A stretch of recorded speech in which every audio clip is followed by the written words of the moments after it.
जय श्री कृष्णा। श्रीमद् भगवत गीता अथ पहला अध्याय। धृतराष्ट्र कहने लगा, सुन संजय अधिमान, कुरुक्षेत्र की भूमि में क्या कुछ होत सुजान, क्या कुछ होत सुजान। पांडु सुत और सुत मेरे गए युद्ध के हेतु, वीर बुद्धि के प्रेरे, दिव्य चक्षु और शत्रुओं को कर गए व्यास प्रदान। धर्म क्षेत्र की भूमि का वेजर करो बखान।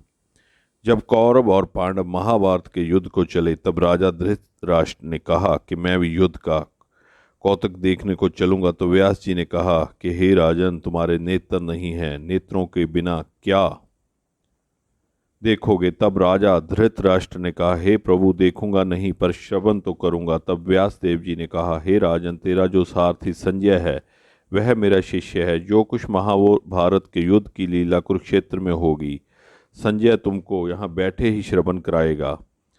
तब व्यास देव जी के कमल मुंह से यह वचन सुने। तब संजय ने श्री व्यास देव जी के चरणों में नमस्कार किया और हाथ जोड़कर बेनती की, हे प्रभु जी, महाभारत के युद्ध का चरित्र कुरुक्षेत्र में होगा और मैं हस्तिनापुर में कैसे जानूंगा तथा राजा को किस भांति कहूँगा।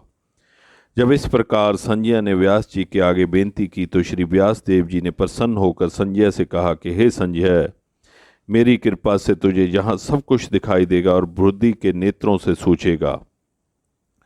जब व्यास देव जी ने यह वर दिया तो उसी समय संजय को दिव्य दृष्टि प्राप्त हुई और बुद्धि भी उनकी दिव्य हुई। आगे अब महाभारत का कौतुक कहते हैं, सो सुनो। 7 अशोहिनी सेना पांडवों की और 11 अशोहिनी सेना धृतराष्ट्र के पुत्र कौरवों की ये ही सेनाएं इकट्ठी होकर कुरुक्षेत्र में पहुंची। राजा धृतराष्ट्र ने संजय से पूछा, हे संजय, धर्म का क्षेत्र जो कुरुक्षेत्र है वहाँ मेरे और पांडवों के पुत्रों ने क्या किया, सो मुझसे कहो। राजा का वचन सुनकर संजय बोला, हे राजा, तेरे पुत्र दुर्योधन ने पांडवों की सेना को देखकर अपने गुरुदेव द्रोणाचार्य के निकट जाकर बेनती की, हे आचार्य, देखो तो पांडवों की सेना का समूह और सेना की पंक्ति कैसे ही भली भांति बनी, और दुपुत्र का पुत्र धृष्टद्युम्न जो तुम्हारा शिष्य है कैसा बुद्धिमान है, जिसने पांडवों की सेना की पंक्ति कैसे भली भांति बनाई है। और जो पांडवों की सेना के मुख्य योद्धा हैं उनके नाम दुर्योधन द्रोणाचार्य को सुनाता है। इस सेना में गदाधारी भीमसेन, धनुषधारी अर्जुन और राजा युयुधान, राजा विराट, राजा द्रुपद, महारथी धृष्टकेतु, चेकितान और बड़ा बलवान काशी का राजा और पुरजित, कुंती भोज, मनुष्यों में सर्वश्रेष्ठ शोभ्य, युद्धामन्यु और विक्रांत, बड़ा बलवान उत्तमौजा, सुभद्रा का पुत्र अभिमन्यु और द्रौपदी के 5 पुत्र सभी महारथी हैं। अब दुर्योधन अपनी सेना के मुख्य योद्धाओं के नाम और बल सुनाता है। हे आचार्य जी, जो मेरी सेना के मुख्य योद्धा हैं, हे ब्राह्मणों में श्रेष्ठ द्रोणाचार्य जी, उनके नाम सुनो। प्रथम तो आप और भीष्म जी, कर्ण कृपाचार्य जी, समितिंजय, अश्वत्थामा, विकर्ण और भूरिश्रवा, जयद्रथ आदि से लेकर और भी योद्धा हैं जिन्होंने मेरे निमित्त अपना जीवन त्याग दिया है और जो नाना प्रकार के शास्त्र धारण करने वाले हैं, युद्ध करने में बड़े चतुर हैं। हमारी 11 अशोहिनी सेना है और पांडवों की सेना 7 अशोहिनी है। हमारी सेना के अधिकारी और रक्षाकर्ता भीष्म है और पांडवों की सेना का अधिकारी और रक्षाकृत भीमसेन है। अब दुर्योधन अपनी सेना से कहने लगे, जितने तुम हमारी सेना के लोग हो सभी भीष्म की रक्षा करने वाले हो। अब जितने शास्त्र आने के मार्ग हैं उन सब मार्गों से भीष्म की रक्षा करो।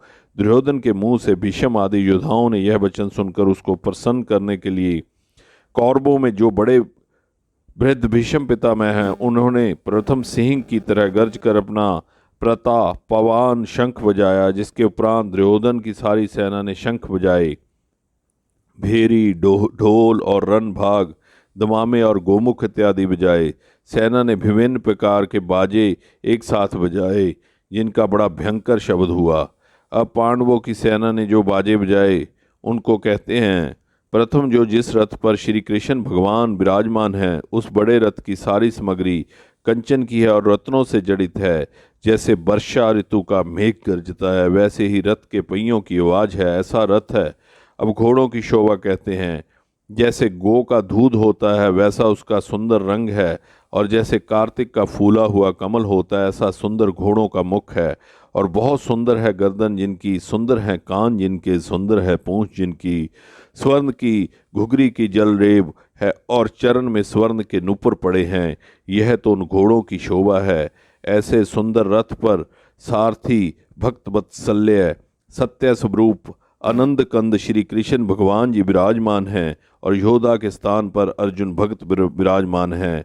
उन्होंने भी अपने अपने दिव्य शंख बजाए। प्रथम श्री कृष्ण भगवान ने अपना 5 जन्य नामक शंख बजाया और देवदत्त नामक शंख अर्जुन ने बजाया और पौंडव नामक शंख भीमसेन ने बजाया। सो भीमसेन कैसा है? इसका उदर बड़ा है और कमर भी बड़ी है। अनंत विजय नामक शंख कुंती के पुत्र राजा युधिष्ठिर ने बजाया। सुखोद नामक शंख नकुल ने बजाया और मनिक पश्क नामक शंख सहदेव ने बजाया। बड़े धनुष के धारण करने वाले काशी के राजा ने अपना शंख बजाया। महारथी शिखंडी ने भी शंख बजाया और धृष्टध्युम्न ने भी बजाया और राजा विराट ने भी अपना शंख बजाया। और अजित जो किसी से जीता न जा सके ऐसा जो सात्यकी यादव है उसने भी बजाया और राजा द्रुपद ने भी बजाया और द्रौपदी के 5 पुत्रों ने भी बजाया और जितनी भी पांडवों की सेना के राजे थे सब ने शंख बजाए और महाबाहु सुभद्रा के पुत्र अभिमन्यु ने भी बजाया। इन सब ने अपने भिन्न भिन्न शंख बजाए। उन शंखों के शब्द को सुनकर धृतराष्ट्र के पुत्रों के हृदय विदीर्ण हुए, अर्थात हृदय फट गए, धरती और आकाश नाद से भर गए। इसके उपरांत धृतराष्ट्र के पुत्र की सेना अर्जुन ने देखी। अब दोनों ओर की सेना के शास्त्र चलने लगे। तब अपने धनुष का सिर ऊपर उठाकर पांडव अर्जुन ऋषिकेश श्री कृष्ण भगवान से बोले, हे अच्युत अविनाशी पुरुष, मेरा रथ दोनों सेनाओं के बीच में ले जाकर के खड़ा करो, तब मैं देखूं कि हमारे साथ युद्ध करने को कौन कौन आए हैं। प्राणों का और धन का मोह त्याग कर जो आए हैं उनको मैं देखूंगा। संजयोवाच, संजय राजा धृतराष्ट्र से बोला कि हे राजन, ऋषिकेश श्री कृष्ण भगवान से अर्जुन ने जब ये वचन कहे तब भक्त वत्सल गोविंद ने घोड़ों को हाँक कर अर्जुन का रथ दोनों सेनाओं के बीच भीष्म और द्रोणाचार्य के सम्मुख ले जाकर खड़ा किया। भीष्म द्रोणाचार्य की दाईं बाईं तरफ और भी योद्धा थे। तब श्री कृष्ण भगवान अर्जुन से बोले, हे अर्जुन, तेरा रथ मैंने कौरवों की सेना के सम्मुख खड़ा किया, इनको देख। तब अर्जुन के कौरवों की सेना में बहुत योद्धा देखे। उनमें पितामह देखे, गुरु देखे, मातुल मामा देखे, पुत्र देखे, पोत्र देखे, सखा देखे, ससुर और मित्र देखे। इन दोनों सेनाओं में अपने ही कुटुंबी देखकर अर्जुन को बहुत दया उपजी। तब अर्जुन दुख के साथ ही श्री कृष्ण भगवान से बोले, अर्जुनोवाच, अर्जुन श्री कृष्ण भगवान से कहने लगे, हे कृष्ण भगवान, इस सेना में मैंने सब अपने भाई बंधु कुटुंबी ही देखे और जो योद्धा रण में आए उनको देखकर मेरा मन बहुत दुख पाता है। मेरा मुख सूख गया है, मेरा शरीर कांप रहा है और सब शरीर में पसीना आ गया है। मेरे रोम खड़े हो गए और गांडीव धनुष मेरे हाथ से गिर रहा है और त्वचा जल रही है। मैं खड़ा भी नहीं हो सकता और मेरा मन भी भ्रम में पड़ गया है। और हे केशव, मैं शकुन भी बुरे देखता हूँ और मैं ऐसा निमित्त भी नहीं देखता। यह विपरीत युद्ध है। हे केशव जी, इस युद्ध में भाइयों को मारने में मैं अपना कल्याण भी नहीं देखता।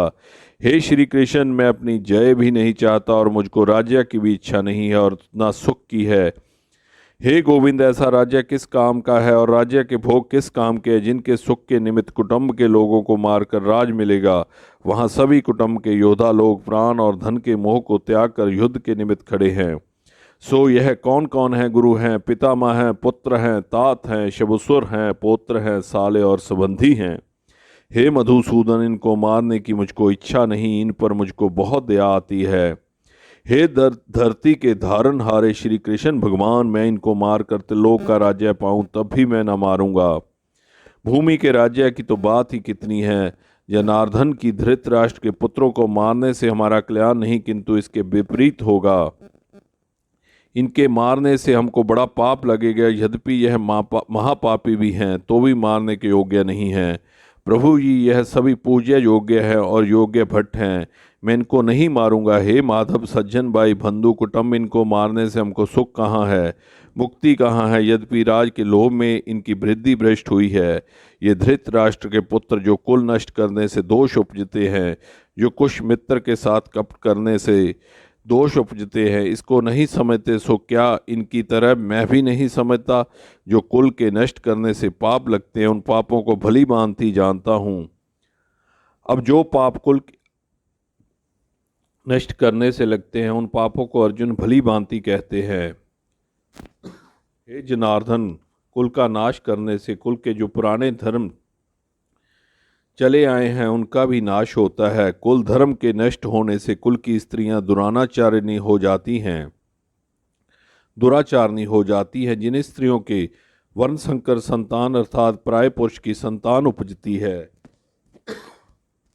अब वर्ण संकर संतान हुई तब पिंड और जल पितरों को पहुंचने से रह गया तो तिनके पितर स्वर्ग से गिर पड़ेंगे। इस कारण हे युद्धवंशियों में श्रेष्ठ श्री कृष्ण भगवान जी, जिसने कुल को नष्ट किया उसने इतने पाप किए जो यह सब पाप कुल का नष्ट करने वाले के सिर पर होते हैं। फिर वह मनुष्य उन पापों का फल क्या पाता है, सो सुनो। वह प्राणी सदा नरक भोगता है। न्याय शास्त्र में मैंने यह श्रवण किया है। जब अब अर्जुन पछताता है और हाथ को मलकर और फेर कर कहता है, हा हा देखो भाई, मैंने कैसा पाप का उद्यम किया था। राज्य सुख के लोभ निमित्त अपने कुल का नाश करने लगा था। अब मैं अपने हाथ में शास्त्र न पकड़ूंगा और धृतराष्ट्र के पुत्रों के हाथ में शास्त्र होंगे और मैं उनके सम्मुख होऊंगा। वह मुझको मारेंगे, इससे मेरा कल्याण होगा। संजयोवाच, संजय धृतराष्ट्र से कहते हैं, राजन, अर्जुन ने यह वचन कहा, धनुष्वान हाथ से छोड़ दिया और शोक में मगन होकर बैठ गया। जय श्री कृष्णा।